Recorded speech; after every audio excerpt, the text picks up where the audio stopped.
This is a Payoff pitch on Fanimal Radio, and I'm Paul Valle. Where the Orioles stand right now with a little over 2 weeks to go in the spring training schedule before they head north to play New York on March 28th. They're 9-8-2 after losing to that New York Yankees ball club last night, 8-7. Michael Givens came in and got the loss, and his ERA climbed up to 30.38. He's allowed 9 hits and 9 runs in 2 2/3 innings, which is putting a little bit of a scare into the Orioles and their fans alike. But it's really not anything to worry about just yet. Like I said, there's 2 weeks left in the spring training schedule, and people are still really working on things right now. Mike Wright got to start in that ball game last night, and he went 2 2/3 innings pitched, giving up 6 hits and allowing 2 runs on an Aaron Judge 2-run homer in the first inning. And Mike Wright's really making a case for himself. As many people well know, the Orioles only have 3 pitchers in that starting rotation right now, and at the beginning of spring training, it looked like Nate Carnes was signed to be that 4th starter, but after he had a little bit of shoulder and arm fatigue, he kind of took himself out of that starting pitcher conversation for the time being. He could still wind up back in that conversation later on in the year, but for now it looks like it's probably going to be Mike Wright being that number 4 starter, and possibly David Hess, though, as the 5th starter, though they probably don't need a 5th starter for the first couple weeks of the season. Mike Wright this spring, 2 earned runs, which he gave up both of those runs in yesterday's ball game, in 12 2/3 innings pitched. That's the good news. He's got a 1.42 ERA, really making a name for himself. The bad news is that he has about a 1.42 WHIP also. As I said, he gave up 6 hits in 2 2/3 innings yesterday, and his big problem is he gets into the 3rd inning, but he really can't get out of the 3rd inning. In that start against the Pirates last week, he had 54 pitches thrown in 3 innings, which didn't allow him to enter the 4th inning. Last night, 69 pitches in 2 2/3 innings. That's not a good number. That's not getting length for your ball club, and it's really going to hurt your bullpen. If you can't consistently go out there, keep your pitch count at a minimum, and get guys out when you have 2 strikes. Case in point, I saw on a bat with Giancarlo Stanton in last night's ball game, and he had him 2-2, had just blown a 95-mile-an-hour fastball by him, and then he comes at him with an 89-mile-an-hour changeup right down the middle of the plate that he laces into right field for a base hit. He's got to have the ability to get guys out with 2 strikes, to put a ball in the dirt and get somebody to chase, especially a guy like Giancarlo Stanton, who's known for striking out.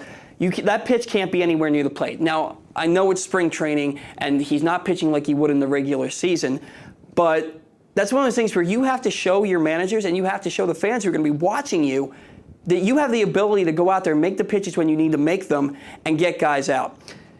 Spring training, and just like September call-ups, are a big filler in this game. And people can have a great September, they can have a great spring, and then they go out the next season and they don't do much for the ball club. So it's easy to look at Mike Wright's stat line just by the numbers and say, hey, he's pitching really well. But when you look closer, I still think he's more the pitcher that we've seen that pitched to a mid-5 ERA last year. And along those same lines, another guy that's kind of worrying me right now is Dylan Bundy. Bundy, as we all know, led the majors in home runs allowed last year, gave up 41 home runs last season, which is an astronomical number. Now, I think that a lot of that had to do with the ankle injury that he suffered running the bases in Atlanta. Through his first 16 starts, which included that start against Atlanta, in which he gave up 2 earned runs in 6 2/3 innings, Bundy had allowed 18 home runs and a pitch to a 3.75 ERA in those first 16 starts. Missed the next couple of starts because of that ankle injury, and then when he came back in, 15 starts the rest of the way, he allowed 23 home runs and pitched to a 7.61 ERA. Claimed he was healthy, but the proof is in the numbers. There's just no way that guy was pitching comfortably, whether it was, he didn't feel comfortable pushing off or didn't feel comfortable landing on that ankle. The injury to me took its toll, and you don't just jump 4 runs in ERA if you're feeling comfortable. So I expect him with a healthy offseason to come out and pitch better in spring training, and so far he hasn't. He's pitched to a 13.5 ERA.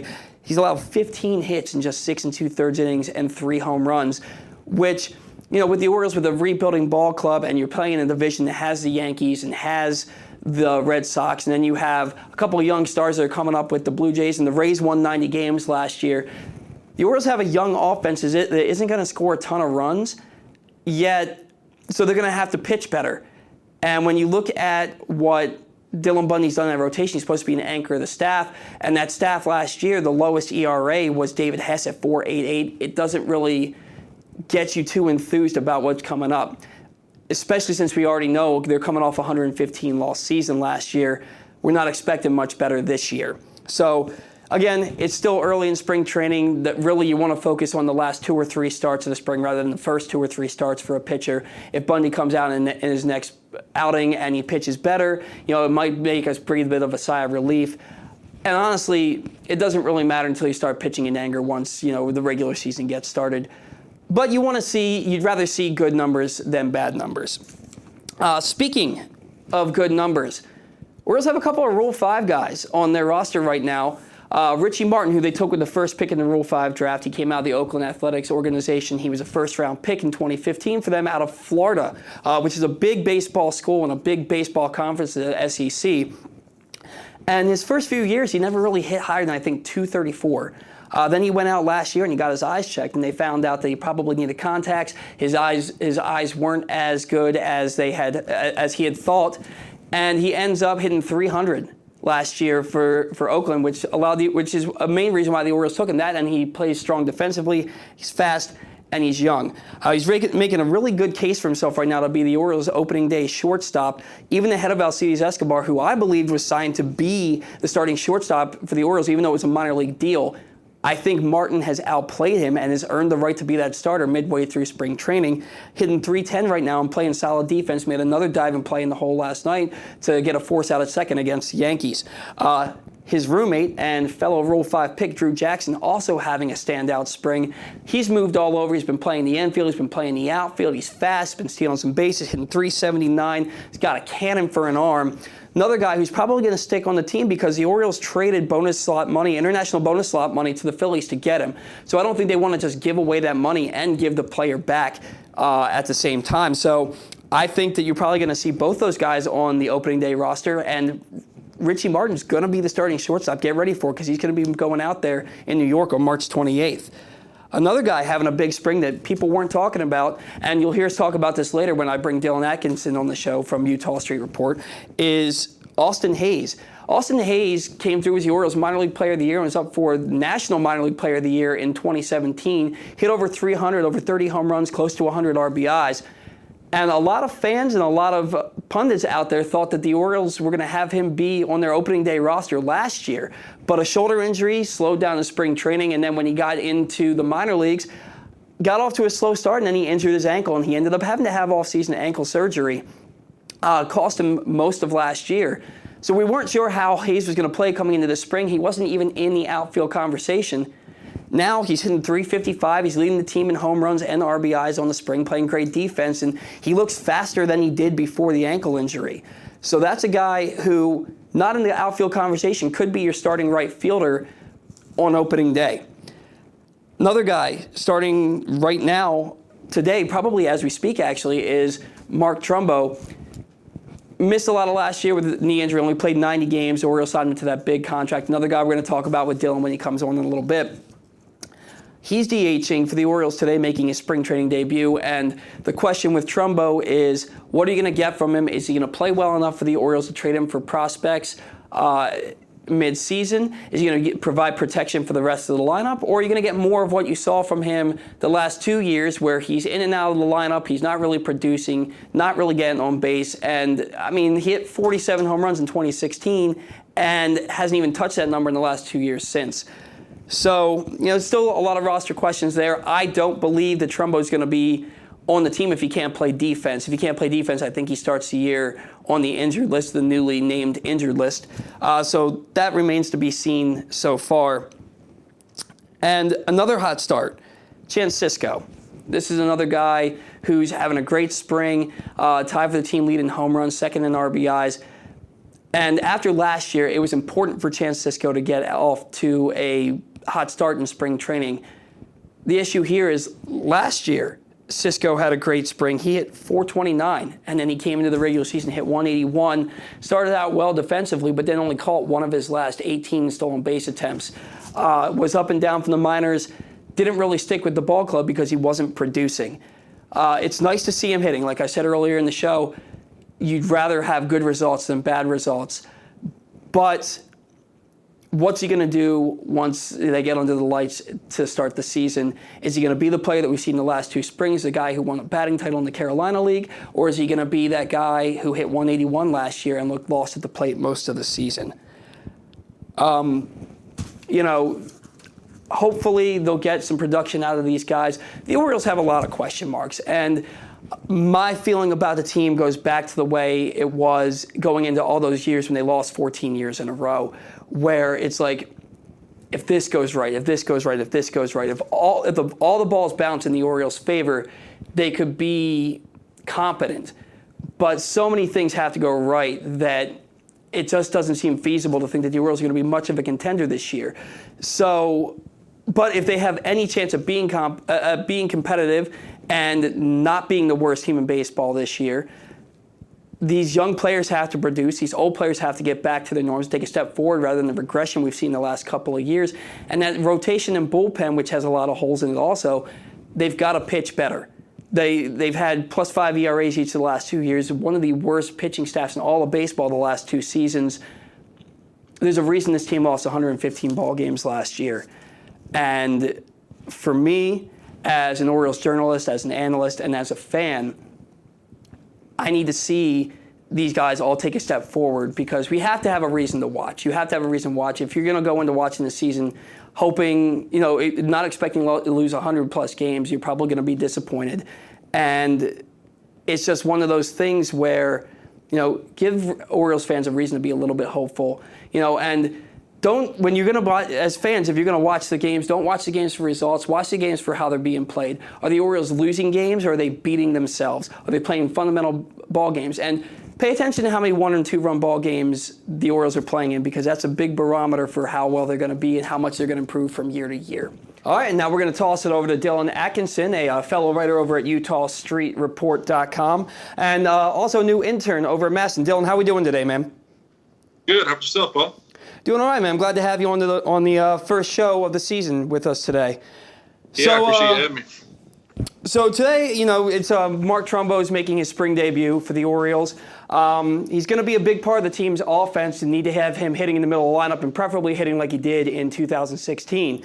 A couple of notes about Mark Trumbo. Last year, he only played 90 games. He only hit 17 home runs. As an Oriole, he's a .249 hitter with a .305 on-base percentage.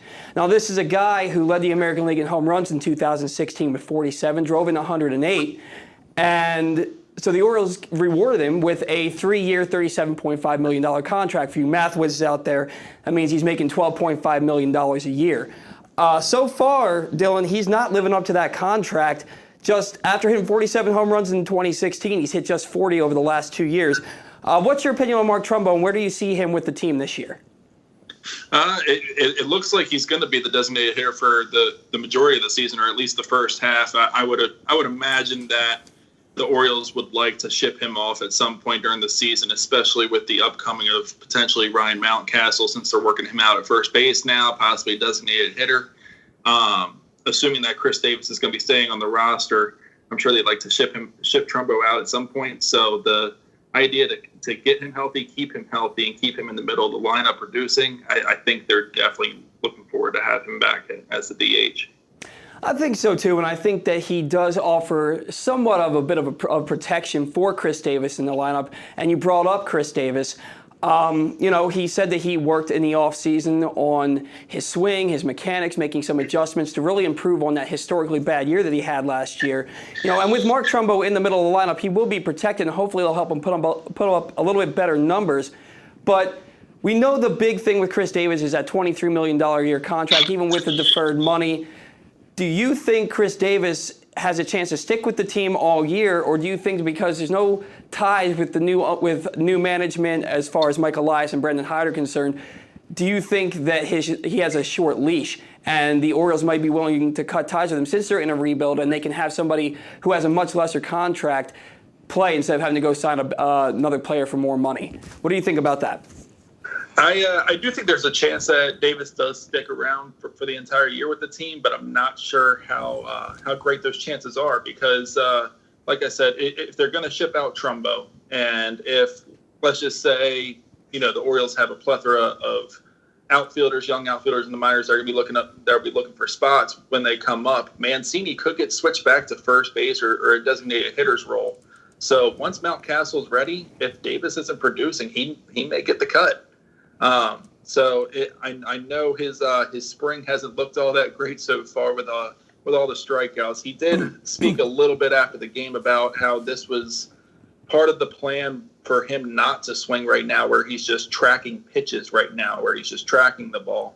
I haven't seen that strategy used too much in spring games by players, but apparently that's the strategy for him right now. And he says he'll be getting back to swinging in the next few weeks, a lot more aggressive. So I guess we'll see if that's actually going to happen or not. I'm not sure, but that's his story right now, and he's sticking to it. It's hard to take the man at his word after he said all the work that he did last year with the hitting coach, and it came out that they barely worked. And now he's saying that he's tracking pitches in game situations. Well, isn't that what simulated games are for, and what live BP is for during spring training before the games get started? To me, you should be working on getting your swing right, not looking pitches over. And every time he gets called out on a called third strike, it looks like he's disappointed with the call. So to me, if that's what you're up there trying to do, why are you disappointed when you get a called third strike? It's hard for me to take the man at his word based on his past. Yeah, I totally agree with you there. It's if that's his game plan, if that really is the game plan that he's been working on with the hitting coaches, then fine. It's something that I'm not used to seeing, of course, that during game situations, even if it is spring training. I do agree with you. That's more what a simulated game is for. But if it's something that will end up working in the end, I'm all for it. I'm not sure if I'm buying it right now. Yeah, well, like you said, whatever works. So, yep. You and I did roster predictions for Eutaw Street Report a couple of weeks ago. And we had very similar rosters. A couple of differences. You had, I had Jimmy Yacobonis making the team as an eighth reliever, which means that the Orioles would only go with a 3-man bench. You had a 7-man bullpen. All the other guys that we had in the bullpen were the same thing with the starting pitchers. You had Renato Nunez playing third base for the Orioles on opening day, and I have Rio Ruiz. Now, Rio Ruiz has had a better spring. He's hitting in the mid-300s right now for the Orioles. I believe it's 349, playing good defensively. And then you look at Nunez hitting 185 this spring. He went 0 for 4 with a couple of Ks again last night against the Yankees. And he's shown an inconsistent arm and some stone hands on defense.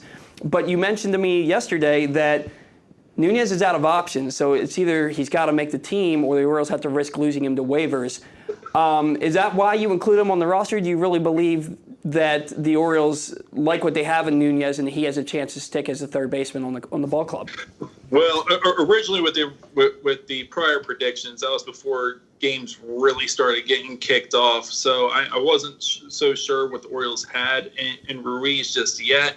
So I was kind of just given the benefit of the doubt that Nunez was coming off a pretty decent first year with the Orioles, so that he was going to have first dibs at third base. I still do think he's going to have first dibs at third base, mainly because of the decent last year and the fact that he is out of options. We'll see how much they put into stock the actual spring training numbers. I know some people love putting good stock into it, some people don't. But you are absolutely right. Ruiz is outplaying Nunez in every facet of the game right now. So it'll be interesting to see what they do. But as of right now, I have them with a short leash. All right. And speaking of guys with no options, we both omitted Gabriel Ynoa from the Orioles bullpen picture and the starting rotation picture. As we know, the Orioles only have 3 starters right now. Nate Carnes, they said, maybe a little bit behind the starters, so he might not open the year in the rotation, but rather the bullpen. We both were looking at David Hess. But tell me what you think a little bit about Gabriel Ynoa, a little background on him. He came over to the Orioles from the Mets. Pitched fairly well in 9 games for the Orioles in 2017, pitched to a 4.12 ERA, had some decent starts down the stretch for them. Was injured last year, so he didn't pitch at all for the ball club. This year in spring training, he has pitched 8 innings. He's only given up 1 run and 4 hits. The key for me is he hasn't walked a batter. So he has a .5 whip right now. This is a guy who is silently making a case to be on the opening day roster. And as I was saying, he's out of options. What's your take on Eutaw right now and where he fits with the ball club? You're absolutely right. Eutaw has definitely impressed, and I would say surprised everybody. I would say if most Orioles fans didn't even know Eutaw was even in camp this year before he actually started making starts. But you're absolutely right. He's only given up 1 run over 8 innings with 8 strikeouts nonetheless. And so he's definitely looked good. Like you said, he's out of options, so that makes things tricky. I still don't know if I can fit him on the roster, unfortunately, because there's a lot of competition for arms out there. I know the Orioles, it looks like they're only going to be starting the year with 4 starters because they don't really need a 5th one for a couple weeks into the season. That could help him carve out a short-term bullpen role. But I think the club may be more eager to hold on to Pedro Araujo over the 17 days that he needs to stay on the roster to shed his Rule 5 status. So I think they may be looking to just see if they can just test their luck and see if they can squeeze through waivers. Sorry. If they can squeeze I don't know how likely that is. I like your point about Araujo. He's a guy who has a strong arm. He had never pitched higher than single A until last year, and it showed when he made his appearances at the major league level. But they like his arm. He's got a powerful arm, and he's somebody that they're going to hold on that roster for 17 days because it's worth keeping him, especially on a rebuilding ball club. 17 days is a fraction of the season. After that, if he's pitching well, he stays. If he doesn't, they just send him down, and they don't have to risk losing him. So that's a good point you make regarding Araujo and Eutaw. Lastly, the last thing I want to talk to you about, Dillon, today is that crowded outfield that the Orioles have. When we came into spring training, we assumed that it was going to be DJ Stewart in right field, Cedric Mullins in center, and Trey Mancini in left, and maybe either Joey Rickard or Eric Young Jr. Playing that bench role as that 4th outfielder. Yusniel Diaz made a really strong play for himself to get on that opening day roster, but he was one of the first. I think he was in that second group of cuts. DJ Stewart, surprisingly enough, also gets sent down too. You had him on your roster. I didn't. I just felt like he hasn't really made a name for himself in camp like the other outfielders have. But one guy that neither one of us mentioned on our rosters that's really standing out is Austin Hays. He had another 2 hits last night, a 3-run bases clearing double against the Yankees in the 2nd inning. And he also hit a home run last night, his 4th of the spring, which tied him for the team lead. Leads the team in RBIs with 11 over the spring, and he's hitting .355 while playing great defense out there in center field. And last night he started in right field, which to me lends to believe that he may have the inside track to the starting right fielder job, and neither one of us had him on our roster when we did our predictions a couple of weeks ago. What do you think about Austin Hays? Do you think that he's coming north with the club, and do you think he has a chance to be a good player for the Orioles this year? I think it's been great that Hays has been able to prove that he's healthy this year. I mean, definitely last year his numbers were on the downtick, partly because he wasn't healthy. So to be able to prove that the ankle is 100% is big for him. I don't think anyone expected Hays to come out and just be on fire and light up the spring. I think it even surprised Hyde and Elias as well. I don't think they went to the spring expecting Hays to be on the opening day roster, but the way he's playing, it's tough to knock him off, especially with the Orioles already cutting DJ Stewart. I think Hays is definitely on the inside track to start in right field on opening day, and I'm thinking that Joey Rickard's probably going to be the 4th outfielder out there. I think that you're probably right about Rickard. I still think that Eric Young has a decent chance just because he's a veteran. He once led the National League in stolen bases, and I think they want that veteran leadership on a young ball club. But that remains to be seen. We still have just a little over 2 weeks left in spring training. I like what you said about Hays. The fact that he wasn't really on anybody's radar. I mean, he missed most of last year because he had that ankle injury. But it doesn't look like that ankle injury is hindering him now, and I do believe, like you do, that he has that inside track to the right field job. So, yeah, I totally agree. I think Hays may be on the roster for good. One thing I am interested to see is if the Orioles see if they can play a little time manipulation game with service time with him. I know he was only on the major league roster for I think 20 days, something like that, back in 2017. So I am actually interested to see if they try to do any kind of service time manipulation like the the Blue Jays have planned on doing with Guerrero Jr. I like that you brought that up because I also think that I assumed that Hayes wouldn't make the roster because of the fact that they want to keep his service time. They want him to be able to be under team control for as long as possible. Same thing with Diaz. And I think that's the only reason Diaz got cut as early as he did. So I don't think it's too crazy to assume that by the time we hit July, maybe August, that you're going to see both Diaz and Hayes in the Orioles outfield conversation. So, Dillon, been really great talking with you, man. Thanks for joining the show today. Hope to have you on again soon. And good luck with your Masson internship, man. I'm really happy for you. Hey, thanks, Paul. I appreciate it. Appreciate it. All right. And guys, you can catch all of Dillon's content on EutawStreetReport.com. As for me, that's going to do it for our first show here on the Payoff Pitch. As we were doing the show, it got announced that Alex Cobb is going to be the Orioles opening day starter. So that's something to look forward to. He's going to be facing off against Masahiro Tanaka. And he really earned that start after pitching to a 2.59 ERA over his last 11 starts to end 2018. So really looking forward to doing the show next week. Had a lot of fun doing it this week. Next week we should be able to see a bit more of a clearing up of the roster and the rotation. Hopefully we'll see some better results from the pitchers moving forward. Again, I want to thank Dillon Atkinson for joining me today from Eutaw Street Report. Really looking forward to talking to you guys again next week. Again, my name's Paul Valle, and this has been the Payoff Pitch for Fanimal Radio.